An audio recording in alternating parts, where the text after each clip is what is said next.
work in ashrams, I work in communities in Brazil. Doctors Without Borders, it was a big gift. Medicine songs, I use shamanic songs, which helps to alternate already your level of consciousness through music. Then I fusion with techniques from Tantra yoga, which is bandhas, kriyas, mantras, visualizations in different ways, in different combinations, like alchemy, that you can play with different angas or tools of yoga. And then I see in the moment which medicine needs what is needed in the moment.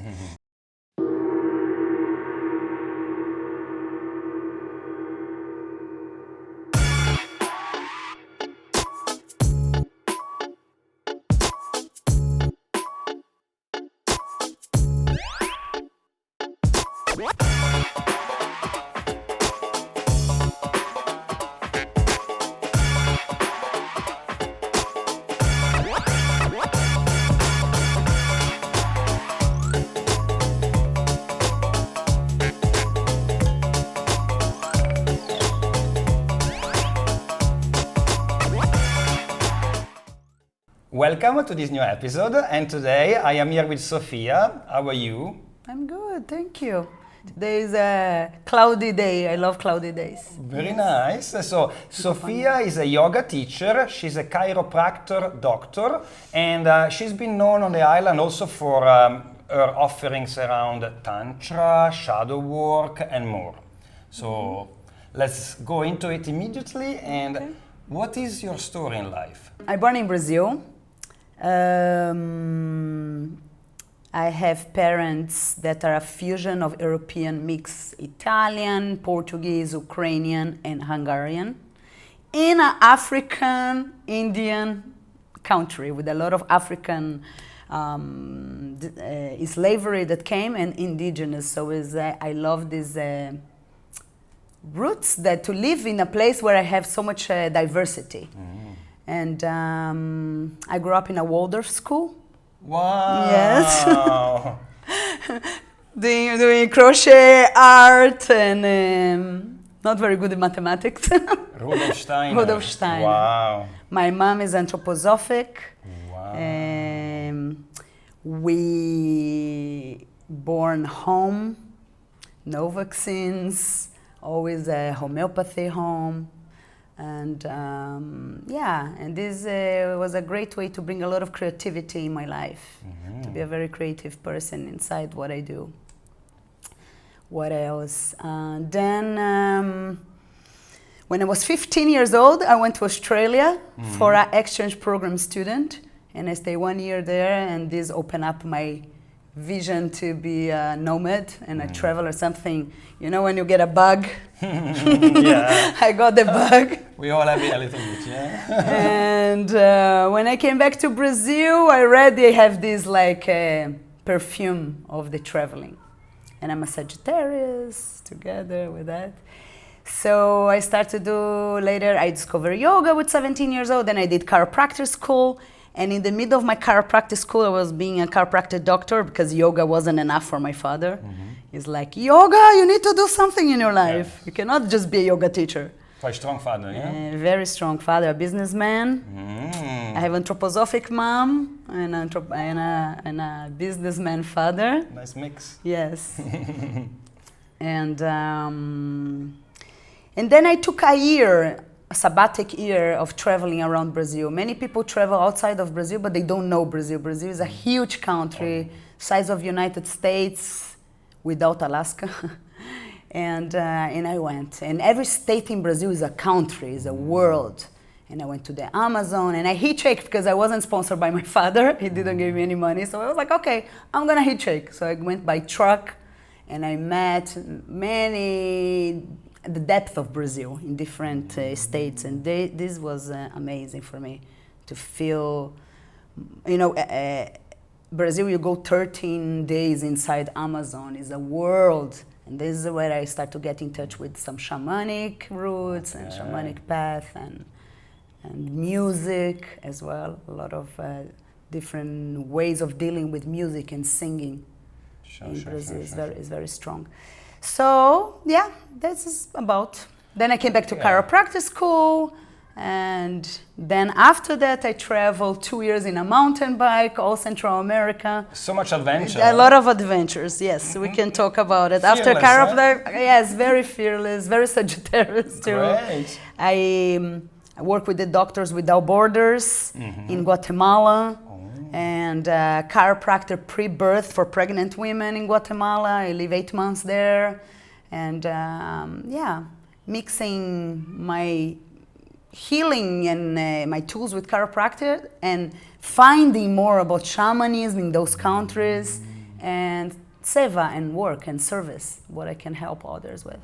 So you always were drawn towards of course, traveling, seeing, experiencing, meeting new people, new cultures, etc. But also you said, work, seva, right? Yes, providing sort of support to people, yeah? Yes, I really love to help and to be in service. It gives me a lot of joy.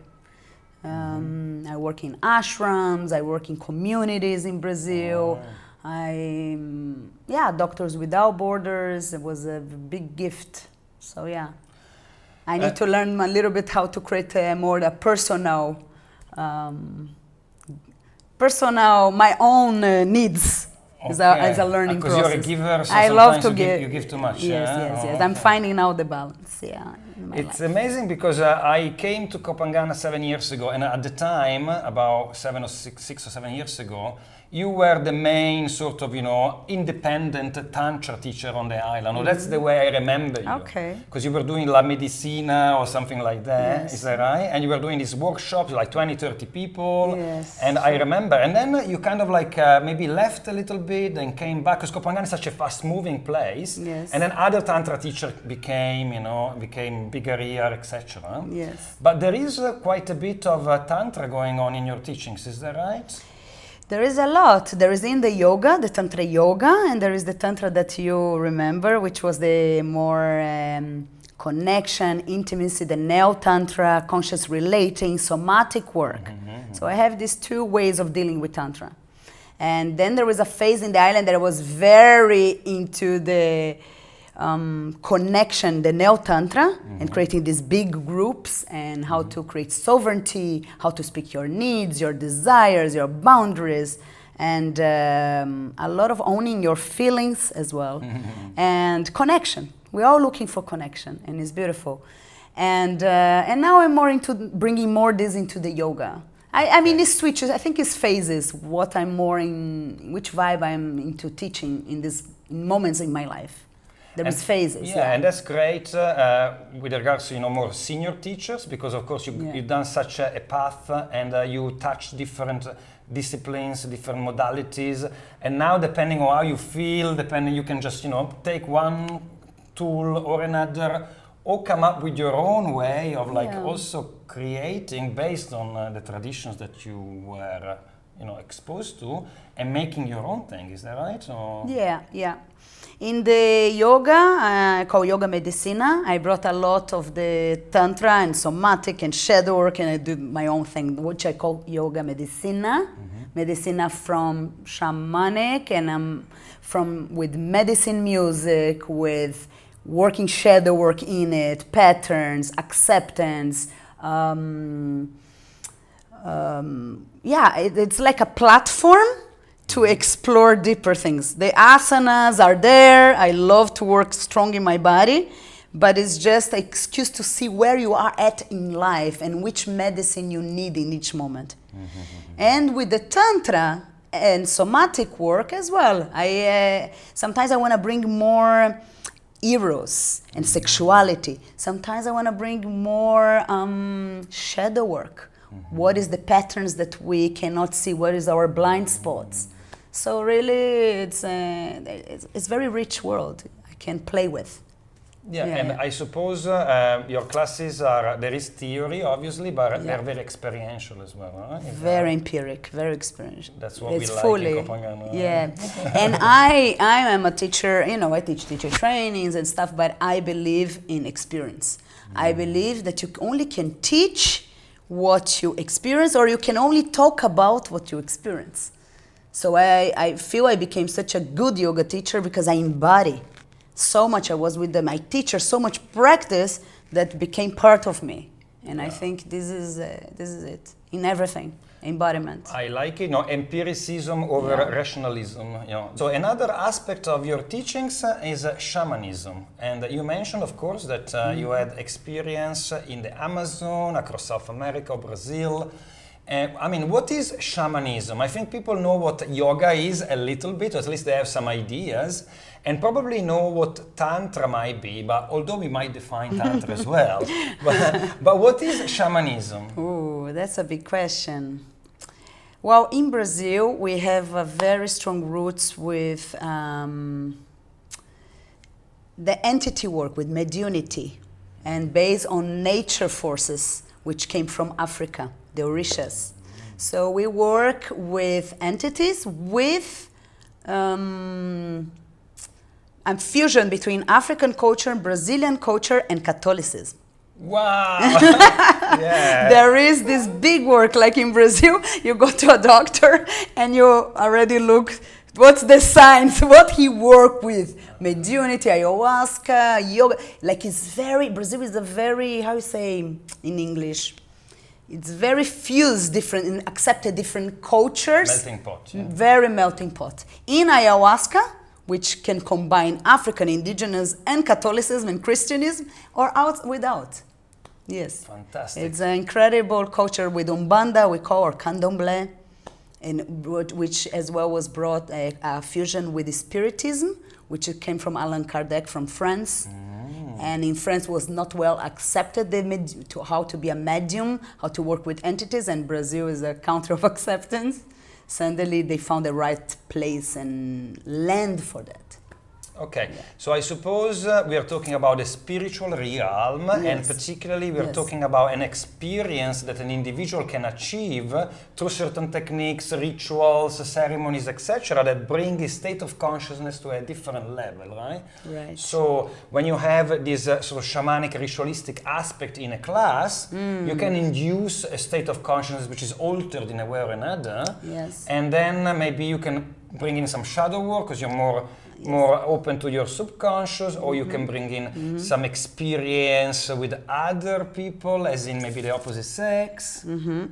Is that right? So that's why you use shamanism, or how do you use it? I use in the yoga the shamanic practice through medicine songs. I use shamanic songs, which helps to alternate already your level of consciousness through music.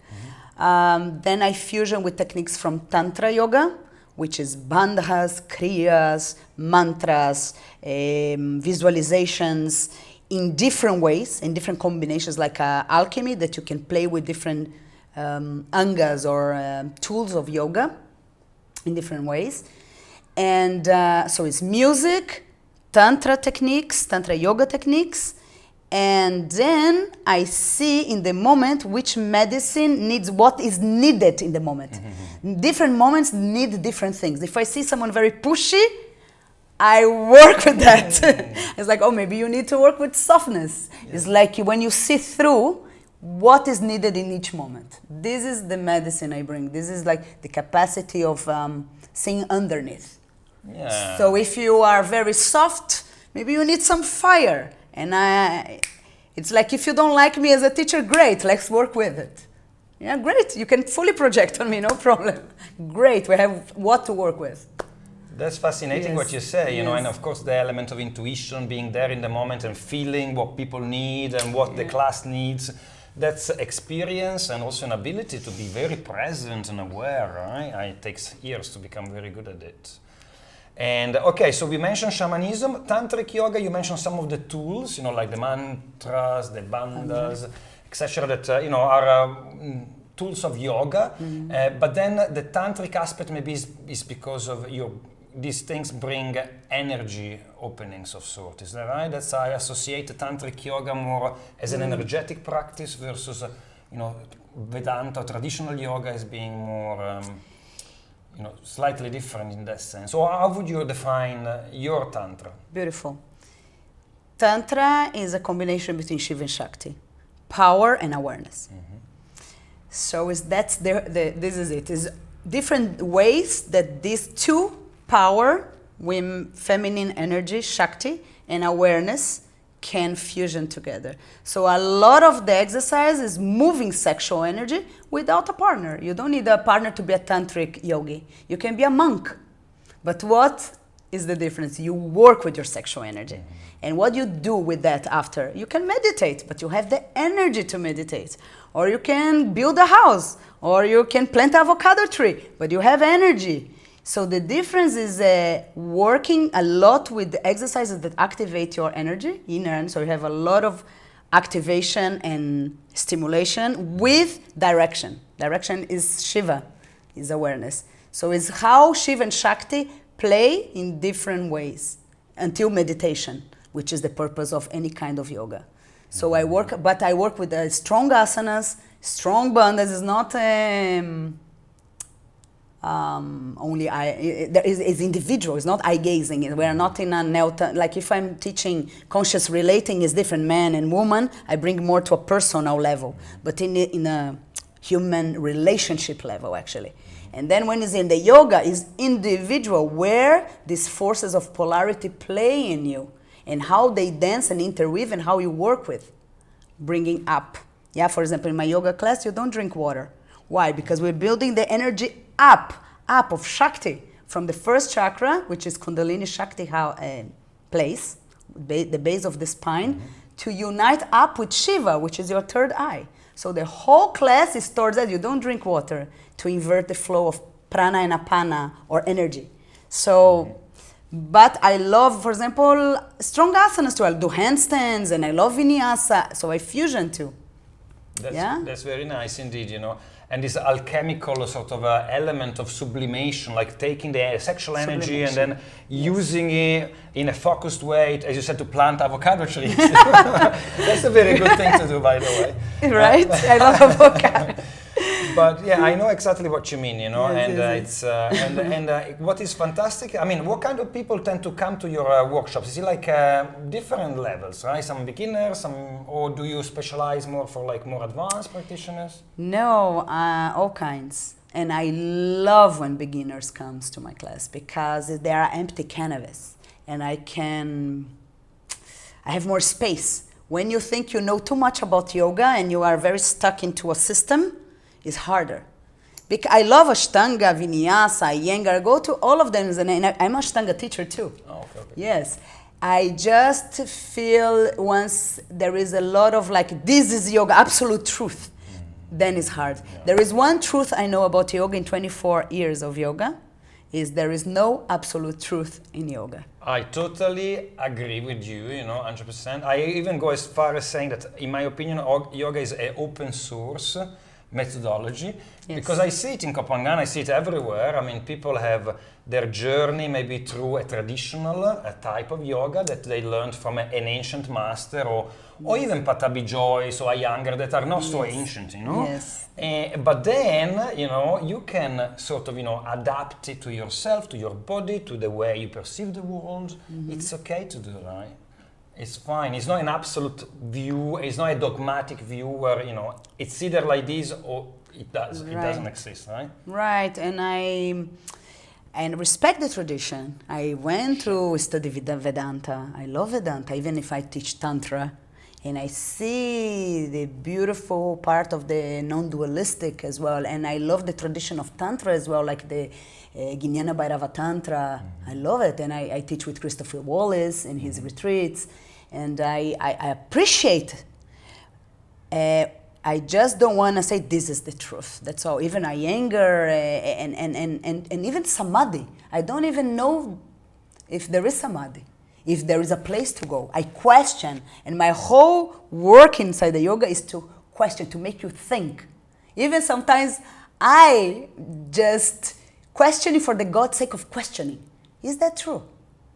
You know, if you say, like, this is the way. Okay, so in the yoga, my work is to question. It's not to say this is it.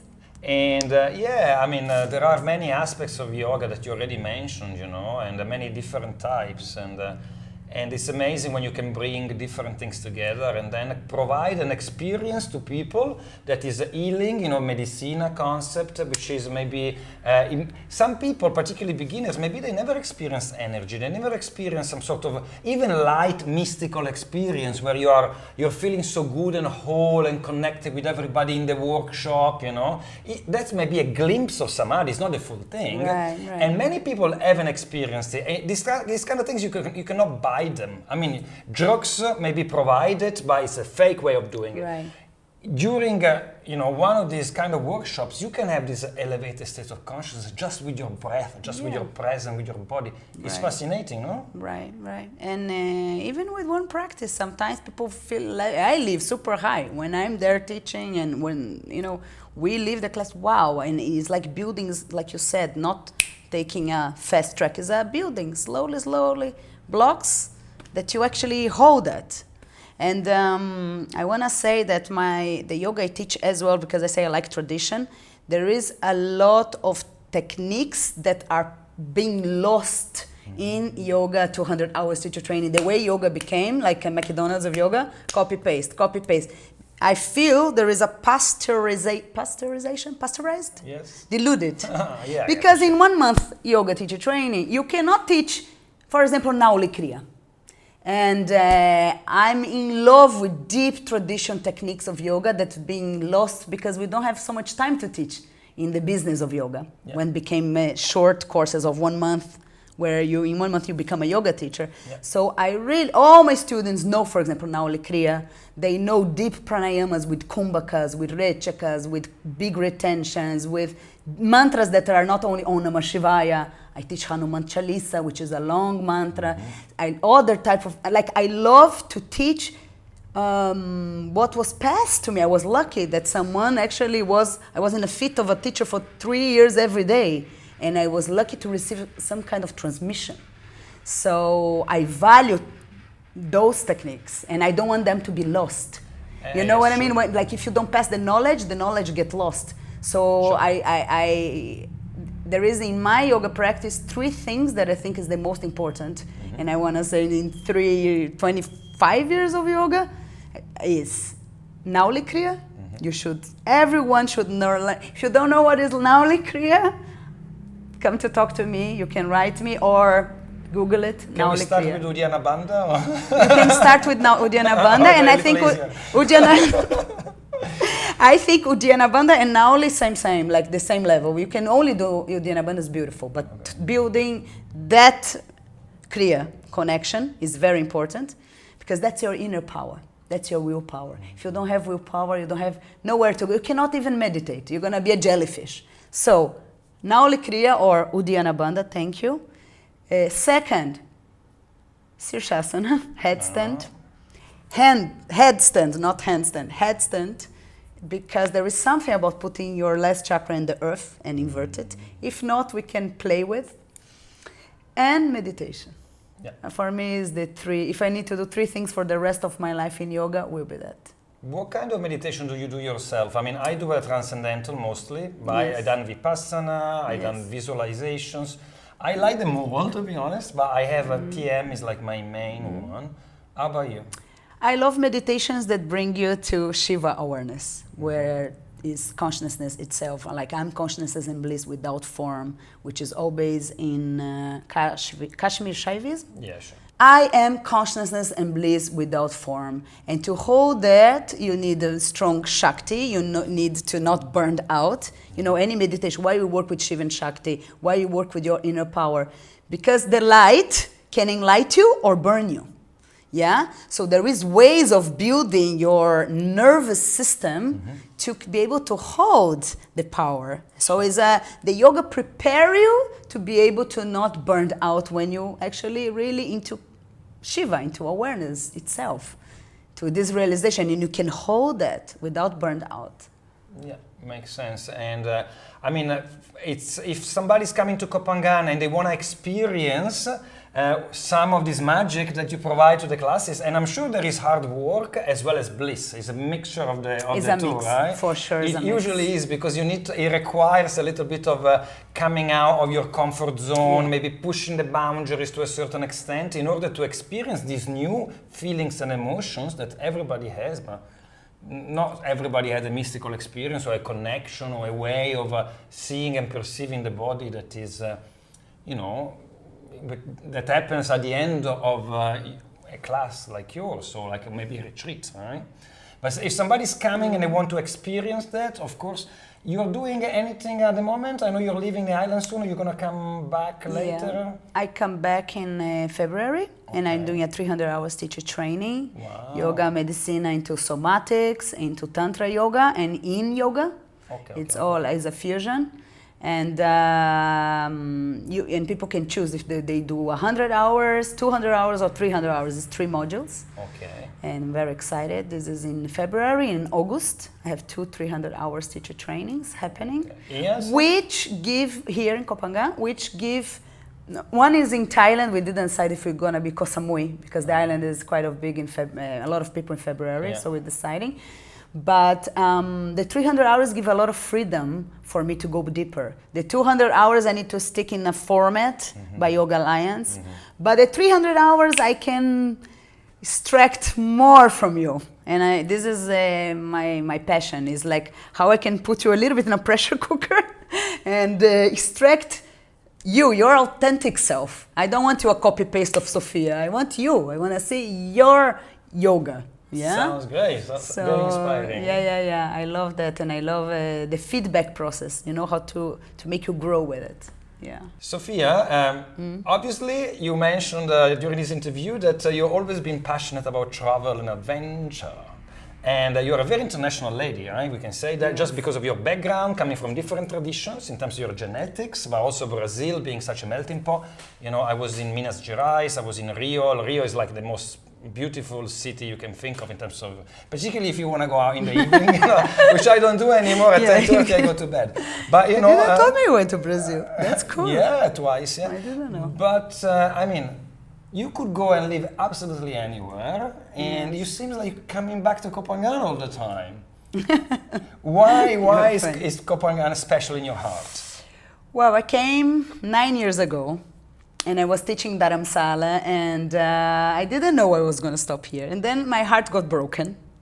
And then I decided to heal in Koh Phangan. And I was like, I'm going to stay 2-3 months. And you know, the island, Koh Phangan have a very easy flow. Thailand, once you travel around the world and you land in, you say, I'm done with Koh Phangan. Then you go out, and then when you come back, when you listen at first, Swadika, welcome to Thailand. You like, oh, my whole nervous system relaxes in the airplane. You know, Italian family, strong family. Fire. Fire, you can see here. But I love the ease, the softness, the flow. Koh Phangan brings these qualities of softness, and is a great place to heal. It's a great place to, like an incubator, like you feel in a cocoon where you have time and space to yourself. And the downside, I think, is when you get too comfortable. It's beautiful. It's just important to measure when to go out. Too comfortable is good, but too comfortable, you don't grow. So to find, I'm in this process of finding this balance. Yeah. I totally agree. Yes. Yeah. And as well, Koh Phangan is very cosmopolitan, and you know, I've been this type of communities, and this is my life. I left Brazil and I built my life, my yoga internationally. So I was in Lake Atitlan, I was in California, Mexico. I work in many places that I found this type of communities. So it was kind of a continuation of a lifestyle that I create for me. Yes, it makes sense, right? It makes sense. And as a facilitator as well, here you have opportunities to maybe meet other people. Because you did collaborations. I remember there was, what was his name? There was a guy back in the days. Bodhi. Yes, that's him. Yes. That retreat was wild, called Re-Wild. It was at the yoga house, 5 days. Yeah, I remember. We that I saw. I didn't come by. You know, this is a Brazilian thing. There was a fire. Okay. Yeah. It was a great timing. We fusion many things, but yeah, phases as well. You know, we have phases in life. We were more wild, and then I became more into nervous system and trauma and somatics. Now, finding the balance as well. And can you imagine, you say you're early 40s, 41? Yeah? 41. So can you imagine when you're 60? Wow! You know, we keep on developing. I hope thanks so. God, because Thanks it's the kind of work you do, you know. Yes, It needs to be, you are interested, learning, and bringing into the workshop, into the classes, you know, trying it out with the students and keep on developing, because I'm sure your class is different now than compared to like 10 years ago or 5 years ago. For sure, many phases, yeah. Cool. Yeah. Well, Sophia, thank you very much for coming. Thank you. Very nice chatting Thank to you for inviting me. Kapunka. Kapunka.